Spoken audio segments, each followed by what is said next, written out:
Mi nombre es Dr. Michael Lawson, y fui el colaborador más cercano del Dr. Henry Fletcher, el hombre detrás del infame proyecto Abigail. Esta es la historia de cómo nuestra búsqueda por la grandeza científica se convirtió en una pesadilla inimaginable, y cómo las cicatrices de esos días continúan atormentándome hasta hoy. Conocí a Henry en una conferencia sobre genética avanzada en la Universidad de Harvard. Era un hombre alto y delgado, con una presencia imponente y una mente brillante. Su ponencia sobre la manipulación genética para el mejoramiento humano dejó a todos boquiabiertos. Después de su presentación, me acerqué para felicitarlo. Enseguida conectamos, compartiendo ideas y teorías sobre el futuro de la biotecnología. Henry me habló de sus investigaciones secretas y de sus planes para llevar la ciencia al siguiente nivel.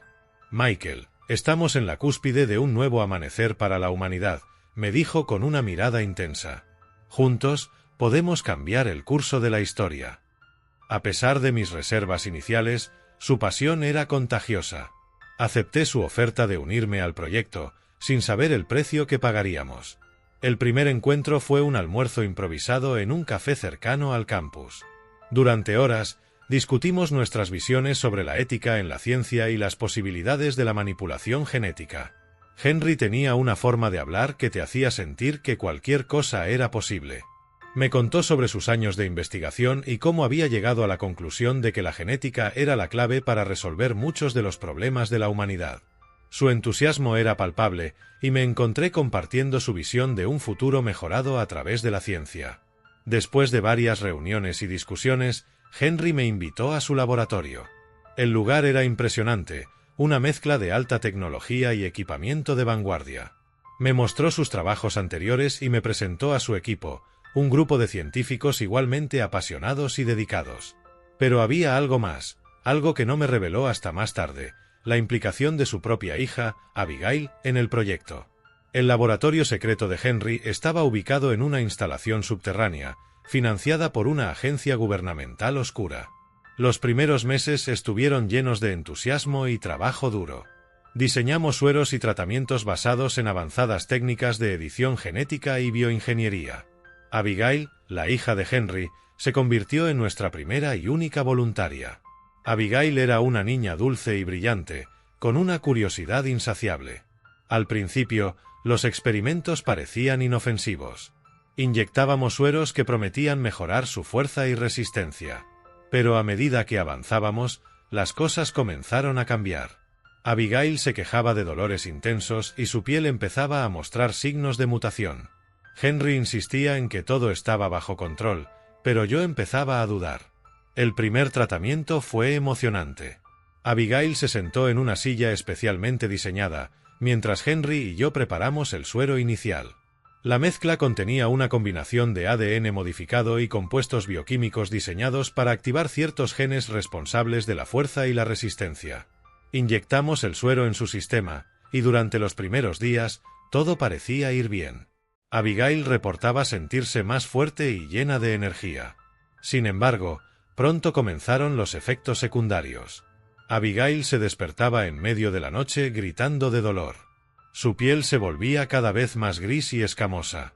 Henry atribuyó estos cambios a una fase de adaptación y continuó con los tratamientos, a pesar de mis crecientes preocupaciones.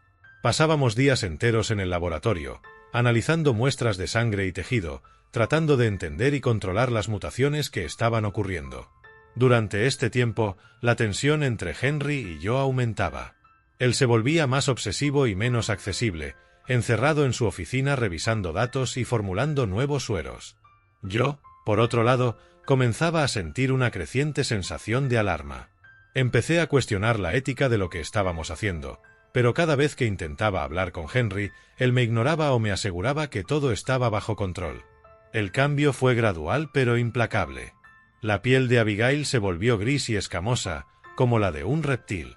Sus ojos, antes llenos de vida, se oscurecieron, tornándose negros y vacíos. Sus dientes crecieron en colmillos afilados y su fuerza aumentó exponencialmente. Intenté razonar con Henry, pero él estaba cegado por su ambición. «Esto es solo una fase», me decía. «Pronto se estabilizará». Recuerdo una noche en particular.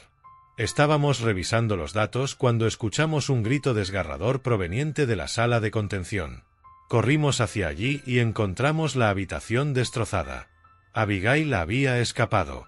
Lo que vi entonces no era su hija, sino una criatura monstruosa, un ser deformado por nuestros propios experimentos. Intentó atacarnos, y en la lucha, Henry fue gravemente herido. Las semanas anteriores a esa noche fueron un tormento. Abigail se había vuelto cada vez más inestable, tanto física como mentalmente.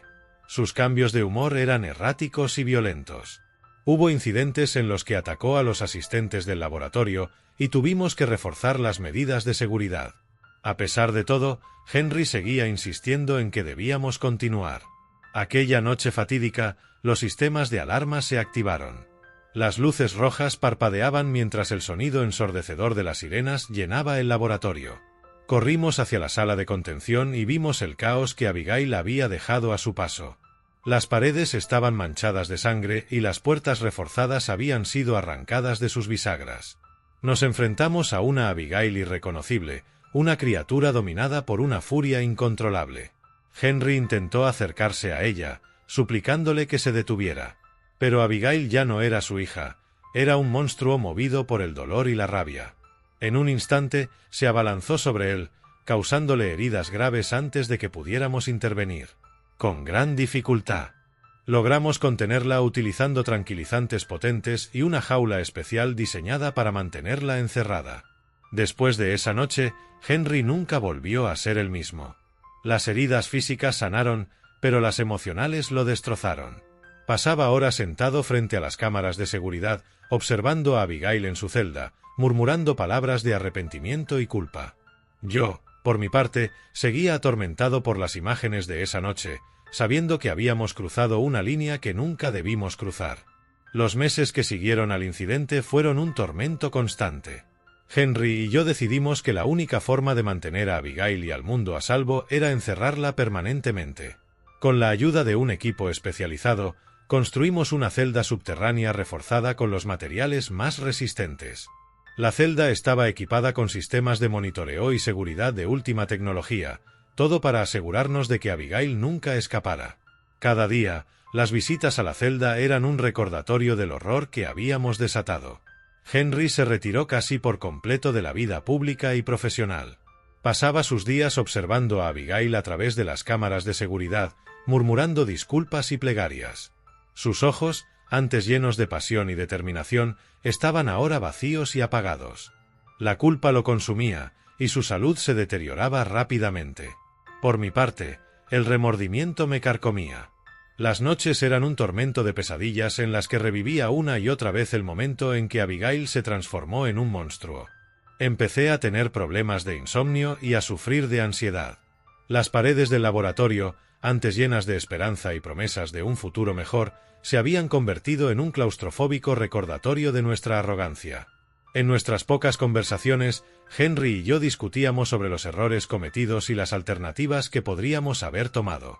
Nos preguntábamos si en algún momento habíamos cruzado un punto de no retorno, y si era posible que Abigail pudiera volver a ser la niña que conocíamos.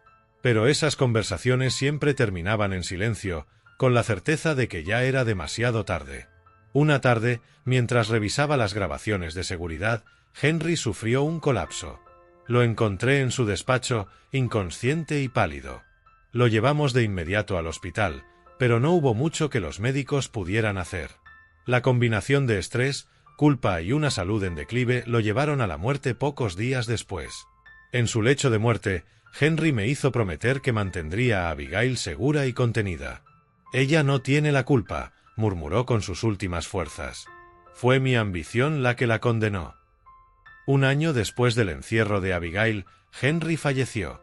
Murió consumido por la culpa y el dolor, dejando tras de sí una estela de desolación.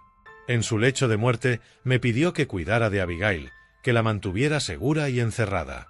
«Ella no tiene la culpa», murmuró con sus últimas fuerzas. «Fue mi ambición la que la condenó».